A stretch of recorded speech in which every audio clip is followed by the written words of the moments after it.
When millions went missing from the company's accounts, they didn't investigate. They didn't ask questions.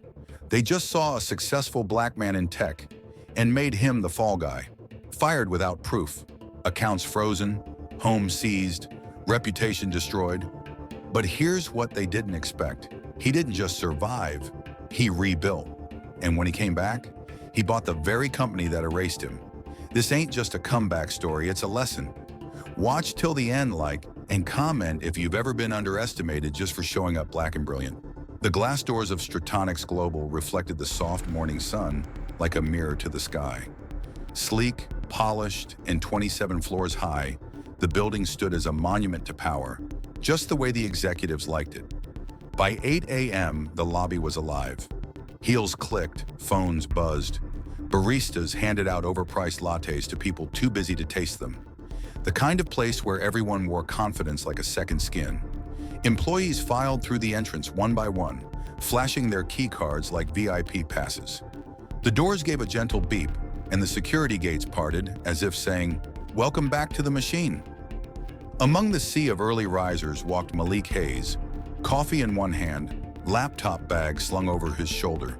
Dressed in simple slacks and a dark blazer, he didn't scream for attention, but he never needed to.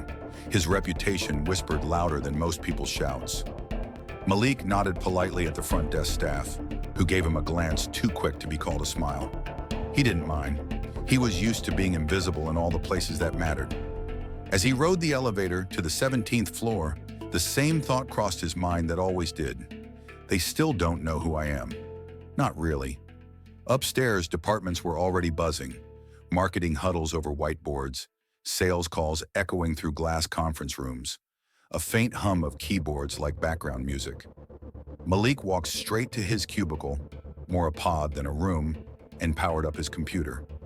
3 screens blinked to life. He sipped his coffee, eyes scanning lines of code that would make most people's heads spin. To others, it was just another Monday. But for Malik, every day at Stratonix was another silent test. One more day of proving, surviving, and staying just one step ahead. He didn't talk much, didn't laugh loud, and never got invited to the happy hours. But he was the reason half their systems still ran. And today, although no one knew it yet, would be the last normal morning any of them would have for a very long time. By mid-morning, the office had settled into its usual rhythm, somewhere between focused chaos and organized noise. Phones rang, keyboards clicked, and the occasional laugh floated up from someone's screen as they scrolled through a meme in a private group chat. In the corner of the tech floor, Malik Hayes worked silently, lost in a world most of his coworkers couldn't even begin to enter. His triple monitor setup glowed with codes, system diagnostics, and firewall analytics. He wasn't flashy. He didn't pound his keyboard or make big declarations. But he solved problems that had stumped entire teams. And he did it with the quiet confidence of someone who'd been underestimated one too many times. Today, Malik was refining a data filtration protocol for one of the company's high-profile clients. It wasn't glamorous, nothing in back-end systems ever was, but it was essential. One misplaced bracket, one lazy assumption, and the entire server could fail under load. He leaned forward, eyes narrowing, spotting a potential security weakness in a subroutine no one else had flagged. He muttered to himself, "That shouldn't be there." A few keystrokes later, he had rewritten the segment. Saved, logged, moved on. From the other side of the office, Todd, a junior systems analyst, peeked over his monitor, watching Malik with a mixture of curiosity and quiet admiration. "You see how fast he's working?" Todd whispered to a coworker. "Dude's on another level. He just doesn't talk about it." But not everyone felt that way. Upstairs in a sleek glass-walled office, Simon Veers, the company's CFO, scrolled through a report Malik had submitted the week before. Simon's jaw tightened. Malik's systems work had flagged a pattern of irregularities. Irregularities Simon wasn't ready for anyone to notice. "Too smart for his own good," Simon muttered under his breath. Back downstairs, Malik kept working, unaware that his excellence had just put a target on his back. By lunchtime, he'd solved 2 network issues and rewritten an algorithm that had been giving the encryption team headaches for weeks. Yet when he passed by a group of execs in the hallway, they barely looked up. He wasn't one of them, not yet. But he was getting too close, and someone had just decided that was a problem. The conference room on the top floor of Stratonix Global was soundproofed for a reason. The walls of glass might let sunlight pour in, but they kept secrets inside. That morning, the blinds were drawn, not usual for a midweek check-in.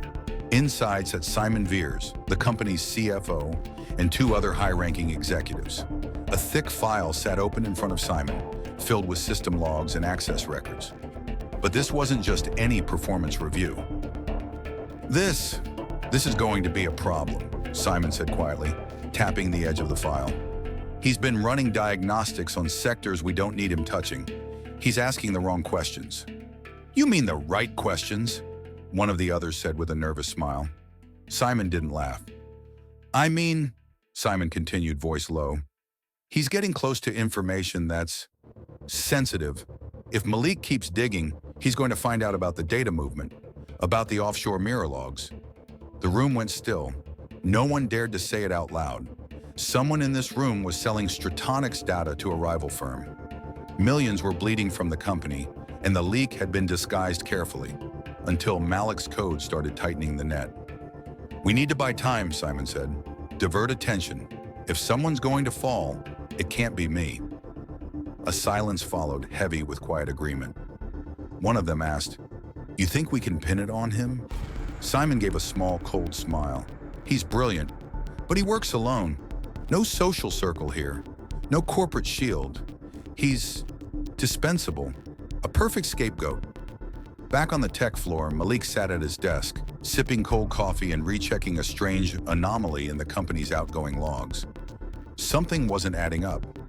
He frowned and typed a command to trace an encrypted export that shouldn't have existed. Meanwhile, Simon stood by the window upstairs, arms crossed. He didn't know it yet, but Malik had already found the first breadcrumb, and just like that, the game had begun. The next morning at Stratonix felt off, like the silence right before a storm. Everything looked normal on the surface.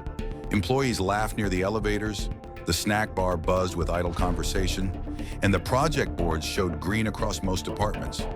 But in the background, something was moving, something careful, quiet, intentional. Down on the 17th floor, Malik Hayes had barely settled at his desk when a security update blocked his access to two internal folders he'd worked in for months. Strange. He clicked again. Nothing. Error message. Restricted access. Please contact your system administrator. Malik raised an eyebrow. He sent a ping to IT, assuming it was a glitch, maybe a routine system cleanup. But within minutes, two of the company's compliance officers arrived at his desk, flanked by a security guard. Malik Hayes, one of them asked formally, though he'd worked there for 3 years. He looked up slowly. Yeah? Can we speak with you privately? Whispers started before the elevator even closed.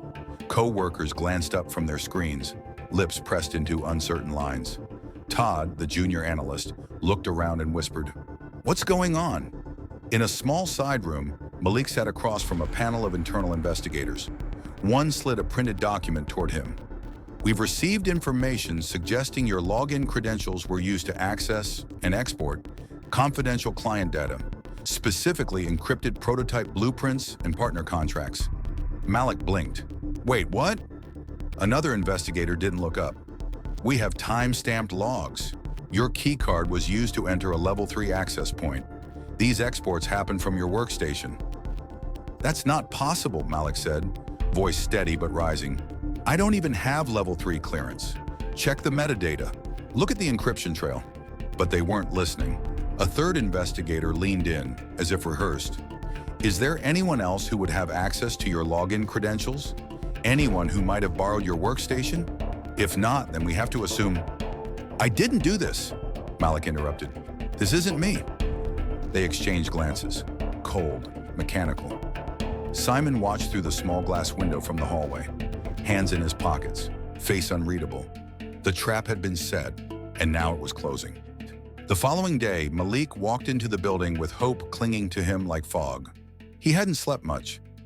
After being questioned, he'd spent most of the night reviewing every log he could access from home, desperately trying to find proof. Anything that showed he wasn't the one behind the breach. But when he reached the front desk that morning, something was different. The security guard, a new guy named Harris, stepped in front of the turnstile with a firm expression. "Mr. Hayes, I'm going to have to ask you to wait here." Malik blinked. "Why?" "I'm just heading up to work." "I was given instructions this morning," Harris said, awkwardly shifting. "Your company access has been revoked." "What?" Malik stepped back, confused. He pulled out his ID badge and tapped it on the scanner. A red light flashed. "This has to be a mistake," he said. "Call someone from compliance, or IT, or better yet, legal." Two more guards appeared behind Harris. Not threatening, but there. "Sir," Harris said more gently this time, "I'm going to have to ask you to leave." Malik's chest tightened. Around him, people were starting to whisper. A group near the elevators had turned to watch. Some looked shocked, others looked amused, and a few just looked away. Before he could say another word, Simon Veers appeared, flanked by two board members. He didn't speak to Malik. He didn't even look at him. He just handed a sealed folder to the head of HR and walked away like nothing was happening. An HR rep approached. "Mr. Hayes, effective immediately, you've been terminated. Per company policy regarding breach of trust and data security, we've frozen your accounts and taken possession of all assets under Stratonic's ownership, including your vehicle and corporate housing." Malik stood frozen. "You're making a mistake. I didn't do this. You're letting the real traitor walk free." "I'm sorry," she said, but her eyes weren't. As he was escorted out of the lobby, Malik turned for one last look. No one came after him. No one even spoke his name. It was as if he had never existed at all. Malik sat on the curb outside his now former office building, the cold wind whipping around his coat, but he barely noticed. The city moved around him. Cars honked. People rushed past. Life continued like nothing had changed. But for Malik, everything had. His phone buzzed again. Another alert. Another account locked. "Your account has been frozen due to security verification from Stratonics Global." That was his third bank account, seized. The same company that had stolen his dignity was now reaching into his private finances like it owned his life. And apparently it did. His thoughts raced as he tried to call his apartment building manager. No answer. Then a text popped up. "Per corporate housing agreement, Mr. Hayes, you have 24 hours to vacate. Your belongings will be packed by security." He stared at it for a long moment. Just 2 days ago, he had been a rising star in the tech division. Quiet, focused, but brilliant. Colleagues admired his mind, though they never quite included him in the after-hours drinks or weekend hikes. Still, he had built something. Now it was gone. He didn't even know who he could call. His family was back in Georgia. His friends in the city were, well, more like co-workers, and they weren't answering today. A black SUV pulled up slowly in front of him. It was the company car he'd driven for 3 years. The driver stepped out, avoiding eye contact, and extended a hand. "I'm going to need the keys, Mr. Hayes." Malik didn't argue. He dug into his pocket, placed the keys in the man's palm, and stood slowly. "I didn't steal anything," he said softly, as if saying it aloud might make the world believe him. The driver gave a tight nod but said nothing. By nightfall, Malik sat in a cheap motel room with 2 bags, one filled with clothes, the other with his laptop, some hard drives, and a folder of printed reports he'd managed to save. The fall had been fast, ruthless, but something inside him, the core that had survived worse, began to stir. They could strip him of everything, but they couldn't erase the truth. The first week in the motel was the hardest. Malik could barely sleep. Every time he closed his eyes, he saw the stunned faces in the conference room, the way they'd turned their backs when Simon handed down the verdict. He could still feel the sting of betrayal, the taste of injustice. But in the dark of his motel room, with nothing but the low hum of the air conditioner to fill the silence, Malik forced himself to focus on what came next. He'd never been one to back down. His mother had raised him with a deep belief in perseverance. When people tried to put him in a box, he'd always broken out. Now was no different. He started small, finding temp jobs that could pay for food and rent. It wasn't much. Most of it was manual labor or low-paying clerical work. But it was something. His mind was always sharp, always calculating, always on the move, even when his body was exhausted. Each day, he worked long hours, coming home only to collapse onto the old motel bed, only to wake up the next day and do it all over again. But slowly, he began to rebuild. His nights were spent studying, pulling together the resources he still had. A few phone calls to former colleagues had revealed that Stratonix's rivals were circling. The company wasn't as invincible as it seemed. The leak was still out there, and no one was looking in the right direction. As weeks turned into months, Malik honed his skills. He reached out to his contacts in tech and networked tirelessly, building a foundation.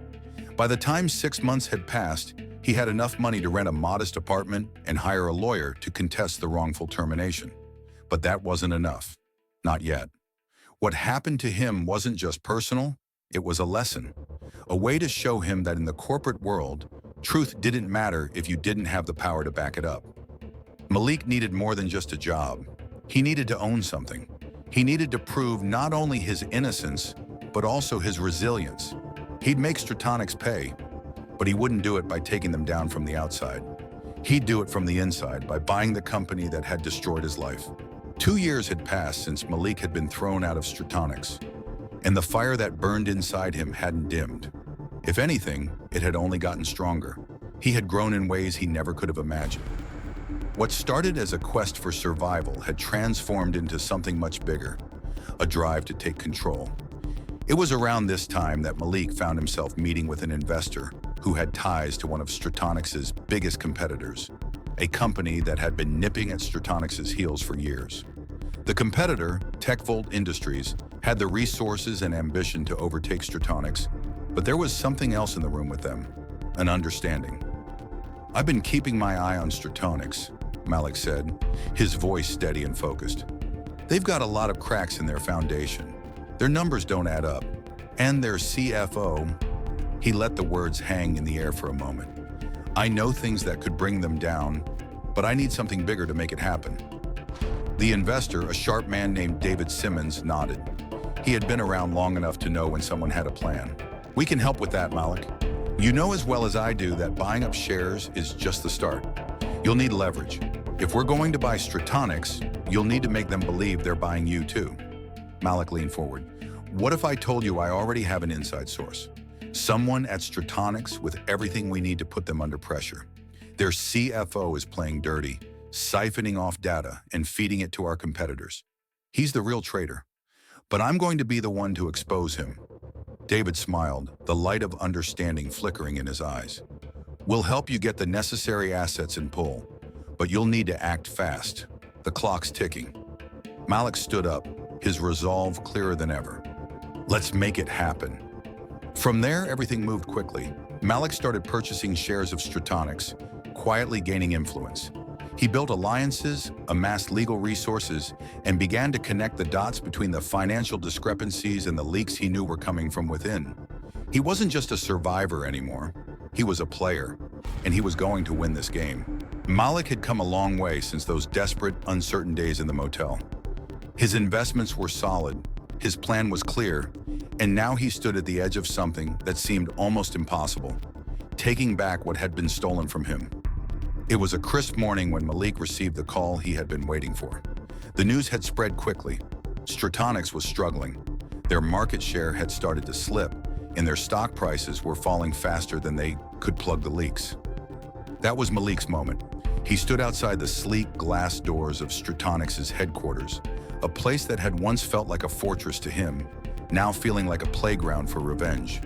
His mind was sharp, calculating every step. He had done his homework. He knew where the weaknesses were, and now he was about to show them just how wrong they had been to kick him out. He walked into the building with purpose, wearing a tailored suit and a confidence that came from years of hard work. The receptionist, a familiar face from his days there, barely recognized him at first, but as soon as she saw his name on the visitor list, her face froze in recognition. "Mr. Hayes," she said, barely hiding her surprise.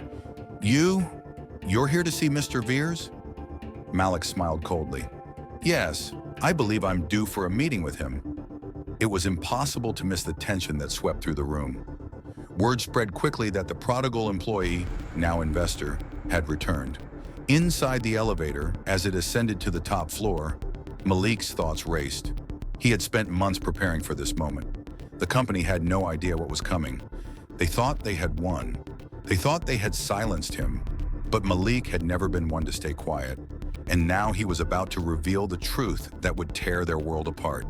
He would expose their lies, their deception, and most importantly, their betrayal of someone who had only ever been loyal. The doors opened, and there stood Simon Veers, the man who had orchestrated Malik's downfall. He didn't seem surprised, but his eyes betrayed something else, a flicker of fear. "Malik," Simon said, a forced smile on his face. "What's this about?" Malik stepped forward, his gaze unwavering. "I'm here to take back what you took from me, and I'm here to expose you." The boardroom was quiet, the air thick with tension. Malik stood at the head of the long conference table. Simon Veers across from him, the rest of the senior leadership team seated, their faces a mix of curiosity and unease. Malik had made his entrance, and now it was time to show them what they had never seen coming.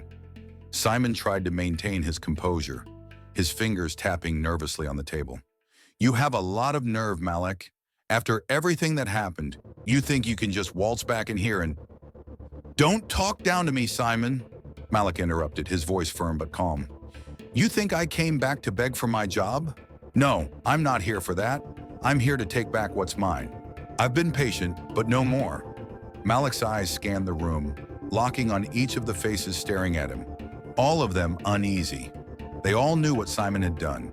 They just hadn't cared enough to stop it. But now the truth was about to change everything.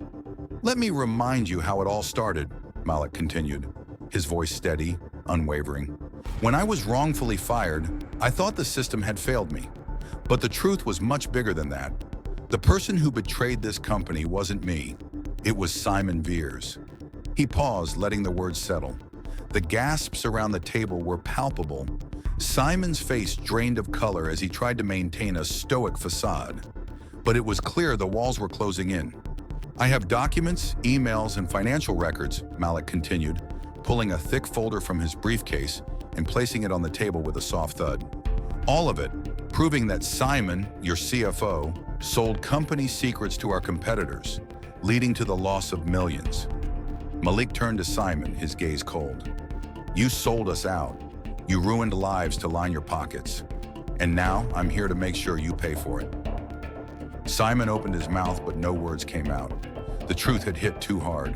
The company had been built on lies, and Malik was holding the receipts.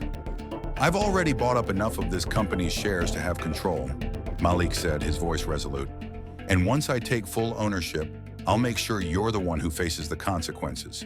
Stratonix will be rebuilt, but not with you in it." For a moment, the room was silent.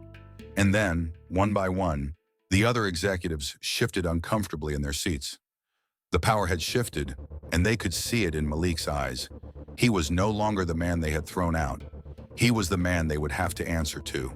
The boardroom buzzed with confusion and disbelief as Malik stood tall, the weight of his victory pressing down on everyone in the room. Simon Veers had been escorted out in shame, his downfall swift and inevitable. The once untouchable CFO had been caught, his empire of deceit crumbling before him. But Malik wasn't done yet. As the doors closed behind Simon, Malik turned to face the remaining executives.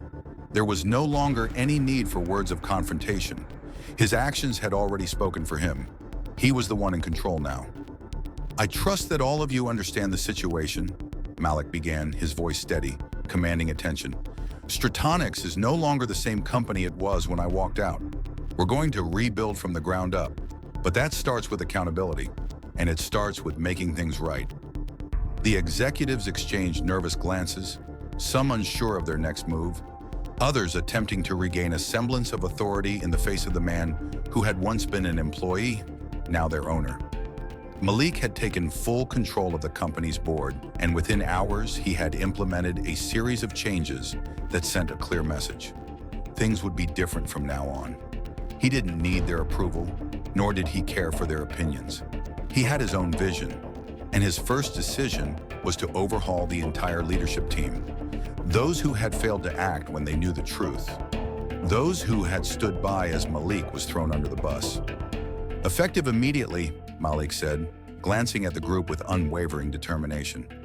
All senior positions are being reassigned. This company needs integrity, not deceit. We will move forward with transparency, and we will rebuild the trust that was broken, not just with our employees, but with the communities we serve. As the room shifted under the weight of his words, Malik felt a sense of quiet satisfaction. But he wasn't done yet. This was just the beginning. His next goal was to address the very people who had supported him, his loyal friends and colleagues who had believed in him when no one else did.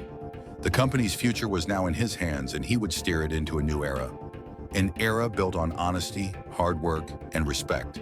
The sun had barely risen when Malik stepped into Stratonic's towering headquarters, now officially his. The building, once a symbol of his downfall, now felt like a foundation for something greater. Every step he took echoed with the promise of change. The elevator doors opened to the top floor, the heart of Stratonics, where Malik had once sat in the back corner as an unnoticed employee, ignored and underestimated. Now this space was his to command. He entered the executive suite, the same room where he had once been humiliated and thrown out. He stood at the center, taking in the views from the floor-to-ceiling windows. He wasn't just looking at the city outside. He was looking at the future he was about to shape.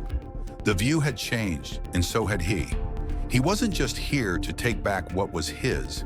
He was here to create something better, a company that didn't operate on lies and betrayal, but one that thrived on fairness and integrity. This wasn't just business. It was personal. Malik moved to his desk, looking at the framed photo of his family, a reminder of why he had fought so hard to get here. The world had tried to break him, but here he was, standing tall, stronger than ever.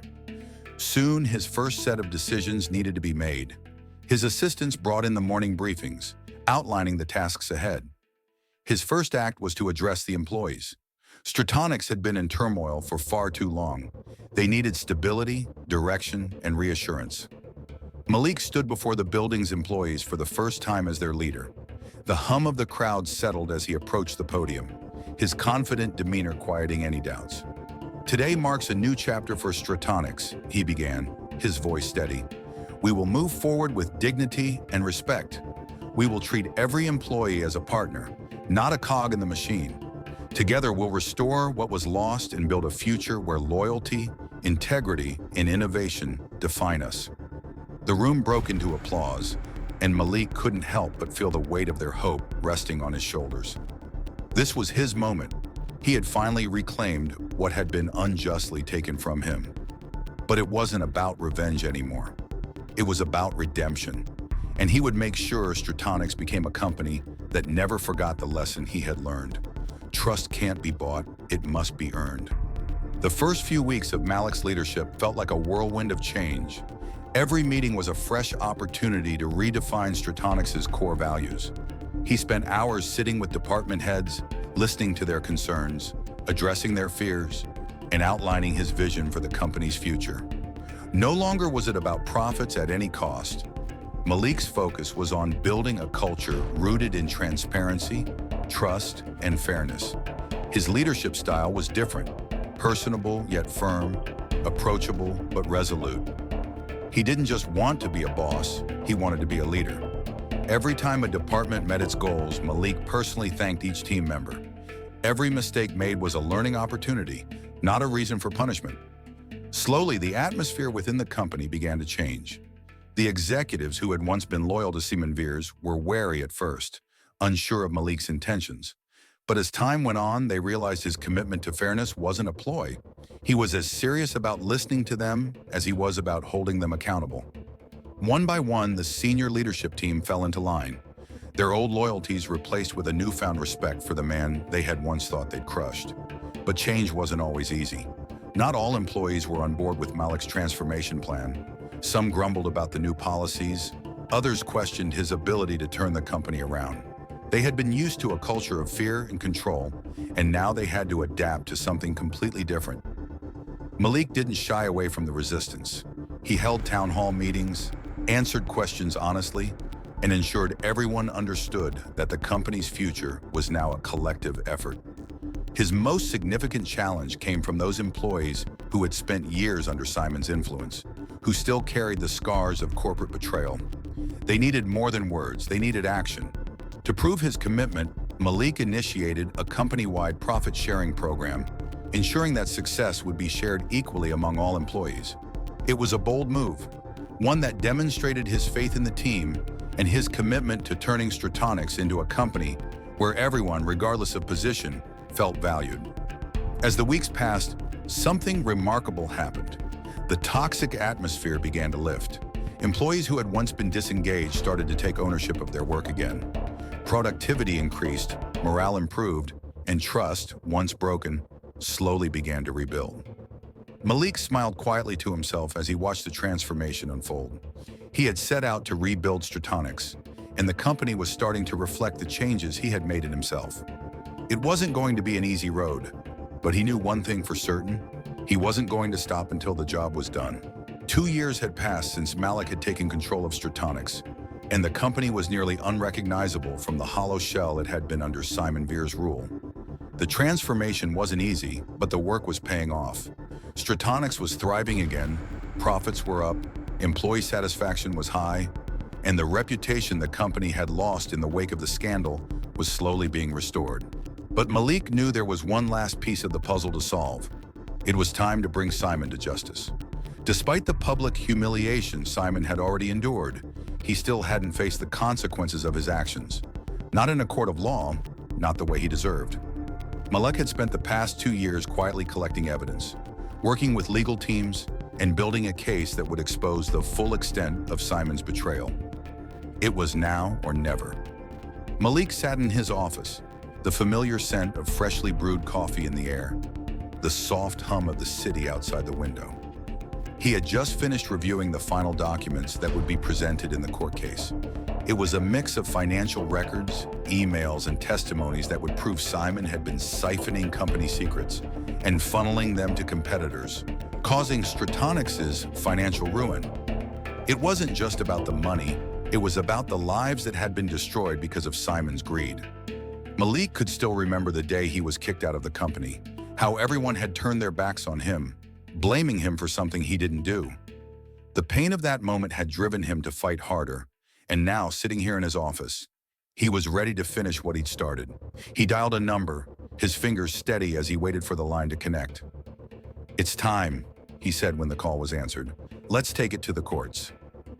Hours later, the story hit the news. The press release Malik had authorized was everywhere. Simon Veers, former CFO of Stratonics, arrested on charges of corporate espionage, fraud, and breach of trust. The media couldn't get enough of the story, but Malik wasn't looking for the limelight. He had done this for the right reasons, not for glory. The trial that followed was long and intense, but with the weight of the evidence Malik had gathered, it was clear that Simon didn't stand a chance. As Simon was led away in handcuffs, Malik finally felt the closure he had been waiting for. It wasn't about vengeance, it was about justice. For the first time since he had been wrongfully accused, Malik felt at peace. Stratonics was not only back on track, but it was now a beacon of what could be achieved when a person refused to let their dignity be stripped away. Malik had taken his place in the world, not as a victim, but as a leader, and the legacy he was creating was built on the values he had fought so hard to restore. It was a quiet evening in Stratonics' newly renovated headquarters. The office lights dimmed as employees filed out, their faces relaxed after another successful day. Malik remained in his office, gazing out over the city, reflecting on the journey that had brought him to this moment. The company, once a symbol of failure and betrayal, was now a thriving example of resilience and integrity. The years had changed Malik in ways he hadn't fully expected. He was no longer just the man who had been wrongfully accused and cast out. He was the leader of a new era. The person who had walked away from Stratonics in defeat was a far cry from the man who stood tall in his office today. Malik had not only rebuilt Stratonics, but he had rebuilt himself. Every decision, every late night spent drafting policies and meeting with employees, every hour spent rebuilding relationships, it had all been worth it. He had become more than just a CEO. He had become a symbol of hope for those who felt powerless, for those who had been overlooked or misunderstood. As he sat back in his chair, his thoughts drifted to the employees who had stood by him all along. Those who had believed in him even when the company was at its lowest point.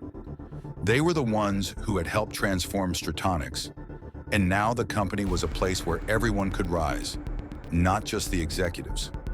Malik had made good on his promise to ensure that every worker, no matter their role, had a chance to succeed. The new profit-sharing initiative had fostered a sense of unity among the employees, and for the first time in years, morale was at an all-time high. The culture of fear and distrust was long gone, replaced with collaboration and mutual respect. He thought about his family too, and the sacrifices they'd made. They had been there for him when he had nothing, supporting him through the hardest days of his life. They were the ones who kept him going when it seemed like the whole world was against him. The soft buzz of his phone pulled him from his thoughts. A message appeared on the screen. Board meeting tomorrow. Big discussion on the next phase of expansion. Malik smiled.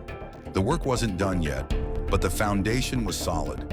He had turned the company around, yes, but now it was about taking it to new heights, creating a lasting legacy that would stand the test of time. As he closed his eyes for a moment of quiet reflection, Malik knew that Stratonix wasn't just a company anymore. It was a testament to what could happen when integrity, perseverance, and belief in oneself triumphed over adversity. Malik stood at the head of the table in the gleaming Stratonix boardroom, a room that had once been a symbol of power and deceit, but now, after all the changes, felt like a place where dreams were reborn. The board members were seated around him, their faces expectant. They were about to discuss the next phase of the company's future, an expansion that would take Stratonix into uncharted territories. Yet despite the excitement that buzzed in the air, Malik couldn't shake the weight of the responsibility that still rested on his shoulders. Though the company was now thriving and Simon Veers had been held accountable for his actions, there was still one thing left to prove. He needed to show that Stratonix could succeed on a global scale, not just locally. The company's new values were set, but Malik knew that the true test would be whether the changes he'd made would stand the test of time. For a moment, his mind wandered back to the day when he had been wrongly accused, the feeling of helplessness as the doors of Stratonix were shut behind him. But those days were long gone now, replaced by the tireless work he'd done to rebuild not just a company, but his own sense of self-worth. Malik, the voice of Elaine, the head of the marketing department, broke through his thoughts. She was the first to speak, her voice confident yet thoughtful. We're all behind you on this. You've taken us from rock bottom to this point, and now we're ready for the next phase. Expansion is the key to not just restoring Stratonix's reputation, but to making it a global player in the tech industry. Malik nodded, but inside a spark of doubt flickered. This wasn't just about the company's success anymore. It was about proving that the new Stratonix, the one built on principles, could thrive even as it scaled to new heights. Could he keep the integrity intact as the company grew? Would it be able to remain the beacon of fairness and transparency that he had created? Or would the same forces of greed that had once taken over find their way back? I've thought long and hard about this, Malik said, his voice steady but resolute. We can't just expand for the sake of growth. We expand because we believe in what we've built. The next steps aren't just about money or markets. They're about proving that integrity is what sets us apart. The board members exchanged looks, some nodding in agreement, others hesitant. This was more than a business decision. It was a statement of values, and for Malik, it was the final test. He glanced out the large window that framed the city skyline, the same view he'd had as an outsider looking in. Now he was at the center of it all, ready to take Stratonix and himself into the future. The decision had been made. After hours of strategic meetings, discussions, and debates, Stratonix was set to take its first steps toward international expansion. Malik stood in the middle of the company's bustling office, his eyes scanning the familiar faces of the employees who had supported him through thick and thin. There was excitement in the air, a sense of anticipation mixed with just a hint of nervousness. This was the moment when everything he had worked for, everything he had fought to rebuild, would be tested on a global stage. He stood by his office window, watching as the city's skyline gleamed in the early evening light. The glow of the setting sun reflected off the glass buildings, and Malik couldn't help but feel a sense of pride. Stratonix was more than just a company now. It was a symbol of resilience and second chances. He had fought to bring this place back to life, and now it was time to see if the vision he had crafted would survive beyond the borders of his home country. But there was something more, something deeper stirring within Malik. As he stared out the window, memories of the past, of betrayal, of being falsely accused and cast aside, crept into his mind. He had already faced the greatest challenge of his life and come out on top. Now this expansion was a new kind of test. The stakes had never been higher, and while he had no doubt that Stratonix was ready to face the challenge, the weight of his own journey pressed heavily on his shoulders. He turned back to his desk and pulled out the latest reports from the international markets they planned to enter. There was no room for failure. Success in this venture would solidify Stratonix's place as a global leader, but it would also prove to the world that the foundation Malik had rebuilt, honesty, integrity, and innovation, could thrive even in the most competitive of environments. The door to his office creaked open, and Elaine entered with a hopeful look on her face. "The board wants to know if you're ready," she said, her voice full of anticipation. Malik exhaled slowly, his hands resting on the edge of his desk. It was time. "Tell them, I'm ready." With that simple declaration, Malik knew that this was more than just a business decision. This was a turning point, a leap into the unknown. But the lessons he had learned over the past 2 years had prepared him for this moment. He was no longer the man who had been cast out. He was a leader, strong, determined, and ready to make Stratonix a name known around the world. The first international conference call was a whirlwind. Malik sat at the head of the long conference table in Stratonix's newly expanded headquarters, his laptop open in front of him, a dozen faces staring back at him from screens scattered around the room. The pressure was palpable, but Malik felt oddly calm. This was the moment he had worked toward for years, years of struggle, sacrifice, and countless sleepless nights. Now Stratonix was about to spread its wings on a global scale. The team on the other side of the call represented the diverse regions Stratonix was entering: Europe, Asia, South America. Each leader had their own set of challenges, their own obstacles. Some worried about local competition, others about cultural differences, and a few were uncertain about the technology's adaptability in foreign markets. But Malik knew this was not just about overcoming external obstacles. It was also about proving that Stratonix could do things differently from the competition. "Malik," said Javier, the head of operations in Europe, his tone uncertain. "We've had some pushback from potential partners here. They think we're too new, too untested. How do we overcome that?" Malik leaned forward, his voice steady but filled with conviction. "We're not just a tech company," he said. "We're a company built on trust. We've spent years proving that we don't just follow the rules, we create new ones. We're not going into these markets to be one of the many. We're going in to make a difference." He could sense the shift. The atmosphere lightened, as if his words had sparked something in the room. This wasn't just about selling a product anymore. It was about showing the world that Stratonix's values could succeed on any stage. As the call ended and the team dispersed, Malik sat back in his chair. He was no longer just the underdog trying to prove himself. He was now leading a global company that could change the way the world saw business. For a moment, his mind wandered back to the days when he was dismissed, the weight of the betrayal still fresh in his memory. But those days were long behind him. Now, the only thing that mattered was what came next. The world was watching, and Malik was determined to show them what Stratonix could do. 2 years had passed since Stratonix's global expansion began, and Malik stood before a crowded auditorium, the bright lights of the stage shining down on him. It wasn't an unfamiliar feeling. He had stood on many stages before, but this was different. This wasn't a press conference or a quarterly report meeting. This was the moment when Malik would reveal the final piece of his journey, an announcement that would change everything. The crowd was filled with executives, board members, and industry leaders, all eager to hear about Stratonix's future. The company had gone from a local powerhouse to a global leader in technology, and now Malik was prepared to make a final statement, one that would not only solidify Stratonix's place in history, but also expose the full truth of his journey. "Ladies and gentlemen, Malik's voice rang out across the auditorium, steady and strong. For the past few years, we've focused on one thing: change. Change in how we do business, change in how we treat our customers, and change in how we see our competitors. But there's something I've kept hidden from the public, a story I've carried with me for far too long. The room fell silent as Malik paused, allowing the weight of his words to settle.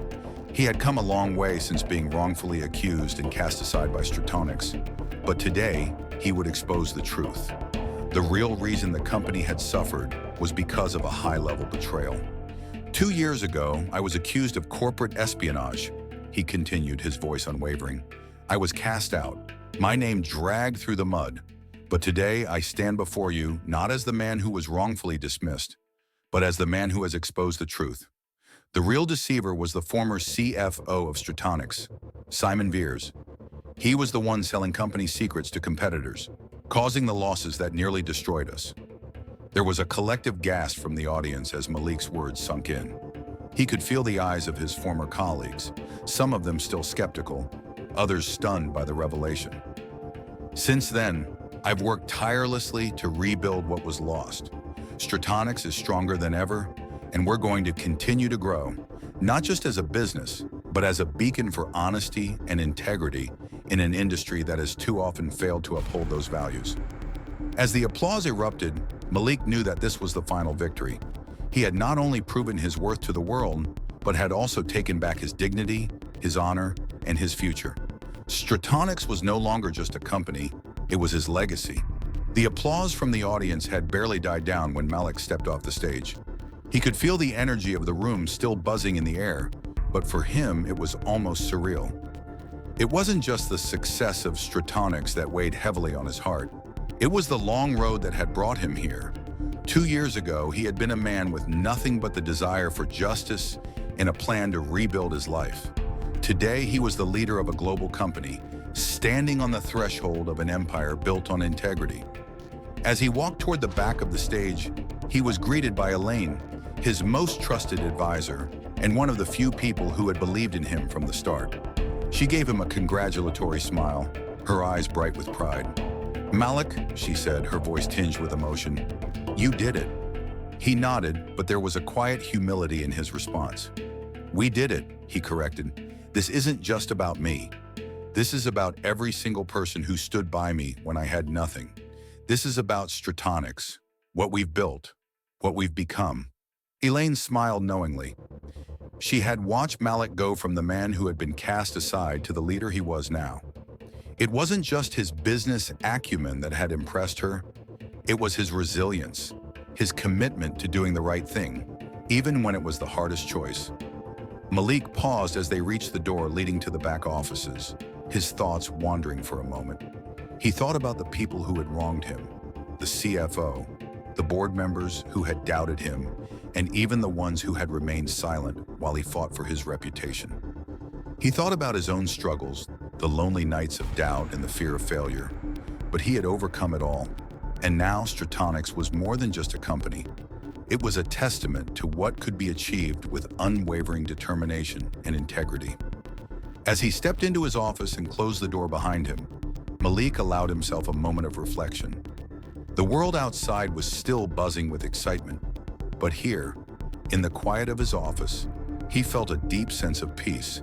He had done it, not just for himself, but for everyone who had ever been doubted, rejected, or underestimated. Stratonics was his legacy, and this was only the beginning.